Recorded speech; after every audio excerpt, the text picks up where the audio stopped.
Hello YouTube, it is me again, back with another video, and this one is a Wednesday video. Mostly because the video footage itself is kind of not old per se, but it's been a couple months since I did this sculpture, and it feels weird to post it as like a weekly video. So I figured I'd post it as a Wednesday video because, you know, why not? And I've been trying to export this video for so long, you guys, and I finally figured out how to do it. Now, the footage is not the greatest, as you can see. Like, you can see my floor. You can see that I'm working on, like, a really tiny, wobbly table. I don't know why I did that. But in this, I am sculpting a fairy and her baby. So it's like a little fairy caricature holding a baby. And this was sculpted for a family friend who was moving away, and I just wanted to give her kind of something to remember us by. So that was why I sculpted this, and I don't sculpt very often anymore, but I really like to. So hopefully I can do some more polymer clay stuff on this channel. This is not my best work, but I still really enjoy it. So I really like this, and it's not, it's in a different state now, but it still holds a very special place in my heart. So yeah, I thought I would talk a little bit about the process of making this fairy. As you can see, my dog's running around in the background. So I started off by making sort of a flat circle, and you see me here, I'm bunching up tin foil. Because when I first made a little fairy, I made it for my mother. It was laying in a fairy circle. I think you can find it on my Instagram. And I created this cool grass texture with rolled up tinfoil, and that's what I wanted to use the same here. Now, when I first did the fairy that I did for my mother, I used a really thin roll of polymer clay to create sort of a skirt. And I had intended to do the same with this one, but it ended up, as you'll see, not working out that way, and it just didn't look right. But here I am kind of trying to sculpt the body of the figure, and what you will notice about these sculptures is that they're not very detailed. So they're all very, like, rounded shapes and just sort of more vague nods to what would actually be there. So the arms are just little like noodles, and the body is sort of just a little cylinder. The head is a little oval, etc. and so forth. So these are very stylized little creatures, and the wings are made of liquid clay that I baked. And here I'm adding in like the little baby burrito. So yeah, there's a lot that I did in this sculpture. I actually went through, here what I'm doing is I'm trying to add like the little face to the baby so that it sticks out and that's different from the baby burrito. And here you see I'm tracing the little wing shapes on a piece of aluminum foil so that I can go pop those in the oven so that they can bake and become sort of not solid, but because the liquid clay, it doesn't dry solid, it doesn't bake solid, I mean, it comes out kind of flexible. And here we are about to actually come to a point in the video where it gets super blurry, and that's because my camera autofocused, and I totally didn't notice that it had autofocused. And I was a filming noob, and here I'm like moving my tray around. It's just terribly filmed, I'm sorry. That's why it's a Wednesday video. And here I am making little like mushrooms, because in the first fairy sculpture that I did, I made a little fairy ring of just mushrooms around the border, and I thought it looked so cute that I thought I would carry it through into this one. But the mushrooms are much less detailed this time than they were the first time. The first time I went through and I added like the texture on the bottom of the mushroom cap and on the stalk of the mushroom, and this time I was just kind of like, that sounds exhausting, I don't want to do that, so I didn't. So what I did is I actually created these little flat mushroom caps, and I just put them on little stems. This time, instead of doing a bunch of texture that ultimately you wouldn't actually be able to see anyway, because when I did the texture on my mom's sculpture, it was to a point where you couldn't see it. So it was a lot of work that was just ultimately wasted, and I adjusted camera angles again. Why did I do that? Because I just kept adjusting my camera angles. But I didn't want you to see me like moving stuff around, because it would have just been kind of hard to watch. So I did a crossfade. I'm slowly learning how to edit videos, guys. I'm still not very good at it, but you know what? I'm trying.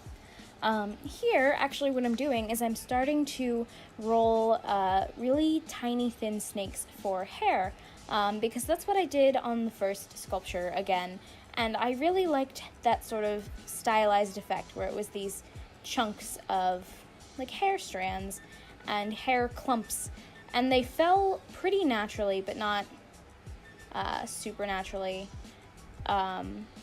They still looked like a sculpture, and that was something I really appreciated about them. I tried to get them as uniform in width and length as possible, but not all of them are the same, which I think is fine, really. It adds to the effect. And here I'm just starting to put them on the figure's head, but you can't really see that. I went off camera quite a few times during this part because I just wasn't really thinking about it. I was just sort of getting it done. It wasn't until later that I realized I had been like completely off camera, but also hadn't cut enough strips. That was a thing that I did. And then I applied liquid clay to the head and started to smooth these little pieces on using a little silicone tool to kind of press in on certain areas to kind of adhere the hair to the rest of the sculpture. And I think that it turned out really nice. I think I really like how it's turning out so far, and at this point I was really happy with it, but I didn't want to bake the fairy because, as you see, here I am cutting and trimming the wings, and then I'm going to cut little holes into the back of the fairy where I will then put the wings, which I will adhere with a little bit more liquid clay right there. And then I added her to the base, and when I went to bake her, for some reason, it all burned. That has never happened to me to this extent. I've had a little bit of burning because I left it in too long, but for some reason this just blackened and burned in a way that I've never seen polymer clay do before. I didn't do anything differently, and here you can see I'm trying to make that skirt thing work, and it doesn't work. Spoiler, it just doesn't work. But I don't know why, it just sort of burned this sculpture, and it curled the wings and burned the edges of them, but it actually ended up looking kind of cool with the burned edges of the wings, so I wasn't too mad about it. Here I'm trying to flatten some clay and make the skirt, but it just ends up looking really bulky and it doesn't work, and it doesn't flow naturally, so I just take it off and decide to go with it the way it is because it just doesn't look good. No matter what I tried, I just couldn't make it look natural and nice, so I just peeled it off and decided, you know what, I'm just gonna not do that. So I started to put away the clay, I think, at this point, and I whipped out my paints. So I have a few pre-done paints and then a few paints. This purple, for instance, is brand new. As you can see, I'm taking the plastic off. So I dropped in some purple. This lighter purple here is actually pre-mixed, and so is that pink. This was the only yellow that I had at the time, and there was barely enough of it. But the fairy I really wanted to be blonde because the person that I was making it for is blonde, and so is her baby daughter, who is precious, and I'm so sad that she's gone. And then I mixed in a little bit of gold with not only the hair color, but also with a green, because I painted the base around the fairy black, and then I added a green over the top, dry brushing it, to really pick out those grassy details. And by adding a little bit of gold to the green color, it added this sort of subtle sparkle to the ground and made it look that much more mystical.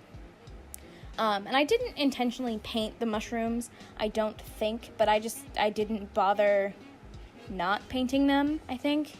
I just sort of went roughly around everything in the grassy area. I actually left the bottom with the burned look to it because I thought it looked kind of like soil, and I thought it was an interesting touch to add to the bottom of this sculpture because I thought it looked kind of like dirt, like this was a piece of ground, and that was the natural dirt and rock and stuff underneath this chunk of grass that the fairy was standing on. And maybe that's silly, but I think it looks cool. So here I am. You can see I'm mixing up that green color. I tried to show it off to the camera. I don't know why I did that. And then I mixed up a couple of the other colors first and just made sure everything was neatly blended. And then I don't remember what I was doing here or why I just sort of disappeared. I went to get the red paint. That's what I did. Why did I go to get red paint? For the mushrooms. I remember now. You can tell it's been a while since I painted this, huh? So I think I actually added in a little bit of red to the hair color, but I don't remember doing that. Here I am adding the skin tone to the fairy figure, and I think also the baby figure. The skin tone was much paler than I intended, but it ended up working out with the rest of the paint job. And here I am painting in the hair. I didn't really like this yellow paint, but it was literally the only one I had on hand. I have since replaced my yellow paint, but at the time I only had this like outdoor gloss varnish paint. It was like a colored glaze more than it was a paint. So it ended up drying really shiny and kind of weird, but that worked out because I used a shiny glaze on it anyway, so you know, whatever. So yeah, I'm going through here and I'm painting the mushrooms, the stalks white, and I don't really bother with the top of the mushrooms because later I'm going to paint those red, so if I got white paint on them, you know, so be it. I thought I had painted the green on the grass by now, but I have not, so let's just keep going. I painted the bottom of the stalks white, and then I went back in and painted the sort of red and white dots on the top, the red base with the white dots on it that you see on like those fantasy like cartoon mushrooms. And I gave the fairy a purple dress and a purple theme because it is the woman who left, it's her favorite color, or one of her favorite colors. So I was very particular when I asked my mom. I was like, what is her favorite color? You must discreetly find out for me what her favorite color is. So she loved purple. I had purple. I did purple. Purple, purple, purple, purple, purple. I'm sorry, guys. I'm like trying to fill up as much of the space of this recording as I can with voiceover, because I feel like lately some of my voiceovers have been a little lacking, and I don't want that. So here I am.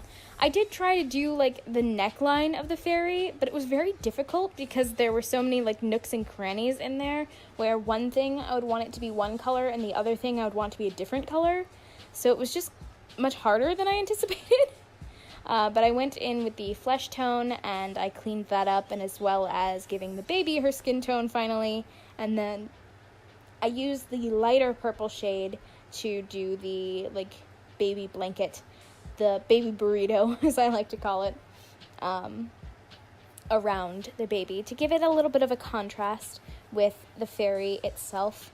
And it looks a lot like the fairy is patchy, but it's really just the light catching on that purple paint. And here I am dry brushing the grass to just pick out the sculpting details that I made with that tin foil that was all rumpled up to make it look a little bit more like textured grass. And I really like how it turned out. I think it turned out really neat, and I love the texture. I think that's one of my favorite parts of sculpting, is creating texture. I have a sculpture that I made for my dad for his birthday. I don't remember which birthday off the top of my head, but I made him a shield for the game World of Warcraft, which he has played since it came out, since World of Warcraft was made. He has played this game. And so I made a Horde shield with the Horde emblem on it, and then I textured it to make it a wood texture. Sort of by accident, I also had the clay, I didn't paint the clay at all. I added a little bit of wet paint to pick out the details, and like a black paint to settle in the cracks. But I actually, when I made it, I blended several different colors of clay with tan and brown, and it just ended up with this really cool, like, marbled wood texture because I couldn't get it to blend all the way, and it ended up really working out. So I was happy with that. It was a complete accident, but I made it work. And here I'm just adding those extra dots onto our little mushrooms. I think that these mushrooms are so cute. They're like one of my favorite parts of this little sculpture. I don't know why. I just think these little tiny mushrooms are adorable. I love sculpting little tiny mushrooms and the tiny flowers, even though they can really hurt my wrist after a while. I didn't want to paint a whole face, so I just gave 2 little, like, closed eyes and some little blushies on the cheeks for this fairy character, as well as I think the baby has texture on the face. And then here I'm just going in and adding an extra coat of that purple just to make sure everything's colored, because the purple was a little thinner than I intended. But yeah, this is my little fairy, and I'm doing a little close-up here, but you will see a better close-up right now. And her eye details, I don't know why. I don't know what happened. I think she had eye details. What happened to the eye details? I'm so confused. Anyway, so this is my little close-up shot of the fairy, and in a minute I'm going to show you a still photo of the fairy, and I'm really proud of how the sculpture turned out. It was a lot of fun to make, and I want to do some more sculpting on this channel. So let me know what you think of that, and I will see you guys in the next video. If you're subscribed, which you should be, and you should also click the notification bell, hit that like button and comment down below, because when you comment, it A, lets me know that you like the content, and B, lets me interact with you, because I really like interacting with you guys. Like, every time I get one of those emails that's like, you have a comment, I immediately click on it. Like, no matter what I'm doing, I immediately click on it. Which, it gets me in a little bit of trouble with my mom when we're in the middle of homework, and I'll just be like, oh, hey, email, and she'll be like, what are you doing? Anyway, that's that, and I hope that you guys enjoy this sculpture, and I hope that you guys will stick around for another video, because I love having you. That said, have a good morning, evening, afternoon, nighttime, time of day, and I will catch you guys in the next one.